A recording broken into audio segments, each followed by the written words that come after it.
tu baklju nadrealnog humora. Postoje neki statusi slobodnih umjetnika, ali to je previše smiješno. Ne mogu više o rock'n'rollu da pričam.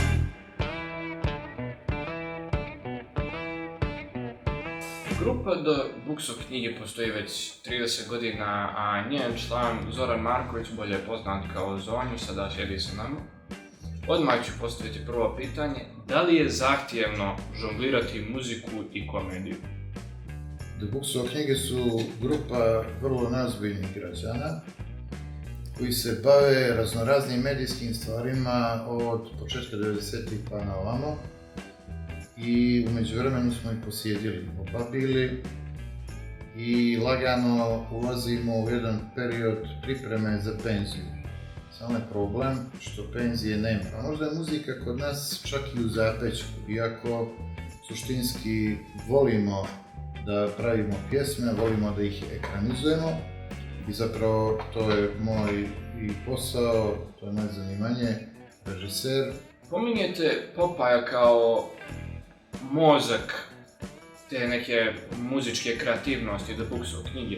Šta ste vi radili da podržite i podstaknete tu muzičku i rock scenu? Može se reći da su The Books of knjige jednom nogom u grobu. Uglavnom, pokušao sam da napravim jedan sistem kako da kao pojedinac podržim dobru muziku. Nekad je to bio rock'n'roll, ja danas to nekako šire gledam. Rock'n'roll je meni sve danas što nije autotune i što nisu narodnjaci.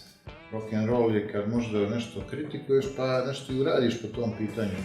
Danas ova muzika koja se pravi, koja je dominantna, nažalost, i koja je postala mainstream, a to su autotune, da mogu slobodno da kažem, folk stilovi, može natjerati čovjeka samo da se drogira, da razmišlja o parama, o separejima, o pijanjima, baš o glupostima. Pa stavljate naglasak na domaću muziku. Pa nas interesuje koja je vaša omiljena epoha te domaće, to jest eksiju muzike? Pa moram reći da je omiljena epoha za mene uvijek bila sadašnji trenutak. Jer živjeti od stare muzike i stare slave nekako mi se čini nedostojno ljudi koji promovišu i koji se možda bave muzikom na ovaj ili na onaj način. Ima jedno istraživanje koje kaže da poslije 35. ljudi maltene i ne slušaju novu muziku, nego se vraćaju muzici adolescentnog perioda. I nova i dobra muzika koja ima mnogo, postoji svemir dobre, kvalitetne, urbane, domaće muzike. Kažem domaća, mislim na regionalnu scenu, ne samo na crnogorsku, ali ona slabo dolazi zato što ne postoje platforme koje su razrađene u tom smjeru. Kao rocker nekog prošlog doba, kao neko koji je doživio vrhunac toga roka, šta je vaše mišljenje o novom zvuku Balkana? Nažalost, sad vidim mlade ljude od po 20 godina koji su babe i džedovi, koji su praznih pogleda, savijeni na svojim mobilnim telefonima, nemaju nikakvu ideju što će u životu i nemaju nikakvu akciju u životu. Ne znam, ne shvatam da ne postoji u mladom čovjeku želja i volja da sluša vrhunsku muziku, tako da mislim da ja sa maltene 50 godina živim bolje i kvalitetnije nego mnogi klinci od 20 godina. Da se osvrnemo malo i na Books of knjige, kako se osjećate povodom toga što The Books of knjige se svrstavaju u istu kategoriju kao i Top lista nadrealista ili Monty Python? A može se reći da nam je to čast, jer Monty Python je zapravo izvor ovog našeg izraza koji su Top lista nadrealista radili u 80-ih godinama dominantno, a kasnije u određenim fazama i u 90-ih. Onda nekako smo mi nastavili i primili tu baklju nadrealnog humora.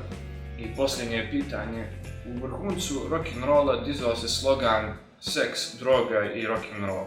Šta je ostalo od toga? Rock'n'roll je u Jugoslaviju došao negdje 60. godina i vjerovatno iz početka nije bilo mnogo droge jer poslijeratne te generacije vjerojatno nisu ni znali što je droga. A onda kasnije 70. i 80. što je standard rastao, vjerojatno su rasli prohtjevi i vjerojatno je to bilo kao nusprodukt takvog načina života.